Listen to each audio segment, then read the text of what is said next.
Butter chicken ఎలా చేయాలో చూద్దామా. Hello guys, today special recipe వచ్చేసి బటర్ చికెన్ చేయడానికి ముందుగా బోన్లెస్ చికెన్ తీసుకొని అందులో salt, black pepper powder, soya sauce వేసి బాగా మిక్స్ చేసుకోండి. 2 to 3 మినిట్స్ మిక్స్ చేసుకున్న తర్వాత అందులోనే corn flour, ginger garlic paste, egg white వేసి బాగా మిక్స్ చేసుకోండి. ఇది కూడా 3 to 4 మినిట్స్ బాగా మిక్స్ చేసుకోండి. ఆ తర్వాత 3 to 4 అవర్స్ మ్యారినేషన్ కోసం పక్కన పెట్టుకోండి. అలా పెట్టుకున్నప్పుడు చికెన్ లో వేసుకున్న ఐటమ్స్ అన్ని బాగా చికెన్ లో అబ్జర్వ్ చేసుకుంటాయి.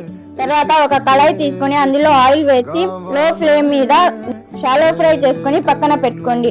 తర్వాత అదే కళాయిలో ఆయిల్ కొంచెం తీసేసి కొంచెం ఆయిల్ పెట్టుకొని ఆయిల్ హీట్ అయిన తర్వాత coriander leaves, black pepper powder, ginger garlic paste, green chilli, salt, soya sauce, కొన్ని వాటర్ వేసి అదంతా కొంచెం బాయిల్ అయిన తర్వాత ముందుగా ఫ్రై చేసుకున్న చికెన్ అందులో వేసి బాగా మిక్స్ చేసుకోండి. ఆ తర్వాత లైట్ మిల్క్ వేసి కొంచెం సేపు కుక్ చేసుకుంటే